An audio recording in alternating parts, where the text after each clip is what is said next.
Hi traders and welcome to the Technical Analysis Market Watch on Friday the 4th of August. So for a week that's generally quiet being a non-farm payroll week, we've seen a lot of action with a downgrading of the US economy, but markets have recovered somewhat. So we'll jump straight into the charts and see if we can identify any trades for today or early into next week.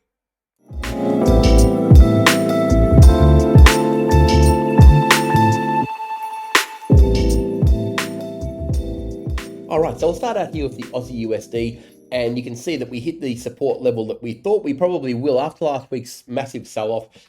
The down pressure continued on, and we really pretty much hit the mark straight on. It's bounced back a little bit now, but realistically, this has been a massive fall. Like when you're talking about basically from a 68.80 level in the space of about 3 weeks, we've gone all the way down to 65. So it's been a very, very big, heavy sell-off, but it's got plenty of friends. The euro's also been belted, of course, but the dollar strength has continued to weaken these dollar-based pairs. And realistically, what we see from here, it's difficult to see it breaking past this level without a sustained move in the dollar index moving up. So we know that, historically, this has been the 65 mark has been a very, very strong level for it. We know that for a fact. We can see right through here. We've got very strong support at this level here. We had resistance at this point here. You can see that was effectively almost an inverse head and shoulders that did eventually break through, but we had very, very strong reversals here. So we know that this is a roll reversal straight up. So it's relatively important in terms of the market touching the 65 cent mark. When it did that, we would expect that we can see a little bit of a bounce. So really what we want to be looking for here is an opportunity for a bit of a rebound back to this other key level here, which is around the 60 cent mark, 66 cent mark, sorry. So what we're looking for here is a change of trend on a smaller time frame, of course, a 1 hour or a 4 hour change of trend. We can go down to a 1 hour chart and look for that series of higher highs and higher lows. It's trying to do that now. You can see we've had a move up. It's pulled back to the 20 moving average and trading above the 20 moving average. For me to be convinced that we can get there, it needs to break this high here. So when I'm talking about a move of a lightning bolt, we're looking at about the low, the high, the higher low, which is at a 20 moving average, which is ideal. And then, of course, a break of this level. So it's only about a 30 or 40 point scalp, really, to get to the level where I'm talking about, which is a 60 cent mark, 66 cent mark. But realistically, though, it's a pretty solid trade if we can get a close above this level. So it's very important that it does that, though, first. I wouldn't be just jumping into this trade. If it fails at this point here and breaks down below the 20 moving average again, I'd be looking at shorting opportunities back down to the 65 cent mark. So it's pretty straightforward on the Aussie, really. But it's done what it needed to do. It got to a level where we would look for a reversal. Now the dollar, the 1 hour needs to basically continue the pattern, break to a new high, give us a lightning bolt, and then we can trade up to around this green line here, which is around that 66 cent mark. With a little bit of confidence. I'm not really keen on shorting it any lower than this. I would let it break through. Even if it did actually break down and continue moving down, I would let it close below there and test this level from below. So let it break down, come up and test it again. That would be the better trade. I wouldn't be looking at taking the first trade on this one because it is very, very strong. So just keep that in mind. We'll move over to the US dollar CAD now, and the continued strength is basically very, very prevalent here. We've broken up all the way through, but well and truly above the 20 moving average now. Last week we were hovering around this level, thinking it was going to go long. It certainly did that. And this is the level that we were looking for. You can see here at around that 133.50 area, that was going to be the target for the long, obviously. And we know that because that's the first place is going to find trouble, right? We know we've got support right through this level here. All of these levels found bouncing support off this level, you can see. So we know there's historically a very strong level and a key level of interest. So when we know that, we can trade accordingly. And now, realistically, on a bigger time frame, you could potentially look for a double bottom formation here. It's at the neckline right now, so you can see the two bottoms obviously very clearly. If it breaks above that neckline and comes back and tests it from above, that would be the better trade. Then we're looking for a move that would equal that length. Okay, so we're looking for a move basically up to around that 135.50 area, which would be quite a good trade. You can see that we've got a lot of price movement through this area here. You can see the resistance points at this level, and that would be the initial target of that double bottom pattern. But already it's hit the neckline, as you can see. It's hit the target if you're taking the short-term scalp. But now I would wait for it to actually break through and test it from above before I'd get excited. If it turned around from here, I can understand that could happen as well. If we get a series of lower highs and lower lows on a 1 hour time frame, that's a very strong resistance point, of course, because we know we've got support there. Then I'd be looking at trading it down to the 20 moving average. So that would be a pretty straightforward trade as well. So good trading on the CAD, and hopefully you're able to catch some of that. All right, we'll move on over to the US dollar yen now. And this has also seen quite a bit of strength this week. You can see that we've had a pretty good move all the way up to where our first resistance point is.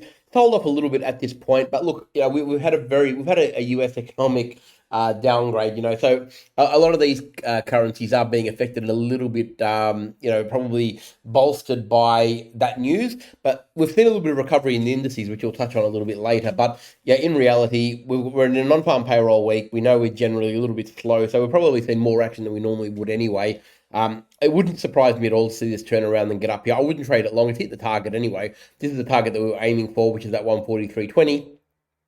Okay, clearly hit that, and looking the goods from this point onwards. That's where you would have taken profit after the break of this zone here. Hopefully you took that as well, because we talked about all these last week. Now, if we do get a continued weakness, the 20 moving average is going to be the first target, but I would probably keep my trades fairly short on the US dollar yen right now, because realistically, we're going into a very, very important week next week that's going to be affected by currencies, even though it's indice based. So keep your trades fairly tight and short on this one. If we see a move down, look for the 20 moving average as the first point of call, which is around that 140, 150 by the time it actually gets there. That's moving up quicker. Now, and if it does break above this level again, I would wait for it to retest it from above to below. That becomes a support level at that point there, and then we start looking for that 144.80 level as the next target for the way up. So keep your range in between the 20 moving average and the 144.50 would be my recommendation on the yen, because I think that zone will probably represent the next at least couple of days trading anyway, until we get a bit of a breakout move. The big earnings are going to be done and dusted by next week, and of course we'll have a non-farm payroll done as well, and then we're going to probably see some trending starting to happen. The market is dying to trend by the looks of it. Over to the dollar index now, and continued strength again, no problems here. Came back, tested that level there, which is perfect trading. Off it went, broke past the 20 moving average. Once it did that, we were in, and obviously the euro is the trade that we're talking about here, so we don't have to harp too much about the dollar index, but of course it did the job. It's still got a little bit to go to actually hit the overall target of 103.30, but you could have easily taken profit around this level here. And like I said, we'll go to the euro straight up, because that's where we're really trading. You can see that we've broken down, obviously broken the 20 moving average good and proper, came back and retested it there. That was the trade, that candle right there. Easy sell down to this level. Look, the 109.20 area is a really, really good zone. You can see that it's touched it several times here. And it was the 109.20 has been touched probably more times recently than nearly any other number in the last few months. It's been a really, really good trade. You can see it right through there. So that was the first take profit target. But of course, if you wanted to continue on, the 108.60 area is also a very good representation of a support level. If we see any more weakness from here and a continued weakness, if we go to a 1 hour time frame or something like that, and it's pulling back to the 20 moving average and the daily is still weak, the target is going to be the 108.60, right? It's a pretty straightforward target, because we know we've got very strong support here, bolstered by a lot of levels of touching. Okay, very, very strong role reversal. And still, like I said, you would be forgiven for still being in this and looking for that target. So while the momentum remains strong on the way down on the daily, that's a pretty good trade as well. So hopefully you're able to catch that short. That candle right there is the one we always talk about. Touch of the 20 moving average after a break, and bang, down we come. All right, nothing short of a trade above the 50 moving average, and trading above the 20 moving average would convince me to go long on the euro at this stage. Okay, US 500, the last one. Look, it's doing its darndest to get above the 20 moving average again. Obviously, the downgrade of the economy was a bit of a problem for it. It certainly sold off, but it is trying to recover. And this last session, you can see it's effectively a pin, a hammer, call it whatever you like. But what that is price action trying to get above the 20 moving average again. It doesn't surprise me that it's done this, because obviously non-farm payroll in the next trading session is going to be very, very important for the US market. And it's probably going to try and find consolidation zone around this level until we actually get the news. Now, if the news is good, I'd expect that we're going to be trading above the 20 moving average. And if it's bad, we're probably going to make a new low. Either way, we're happy to trade this one. And what really happens on late or early trading in New York on the Friday or Monday, if we wake up on Monday and the market is trading above the 20 moving average again, we'd be starting to get bullish and looking for highs of about the 4,600. So scalping opportunities up to the 4,600. But if the market is weak and doesn't like the results and it's trading under the 20 moving average on Monday, I would be looking for this target around here, which is around that 44.50 level, which is around the peaks of these two peaks over here. That's the level of these peaks. I'll pop a horizontal line there so we know what we're talking about.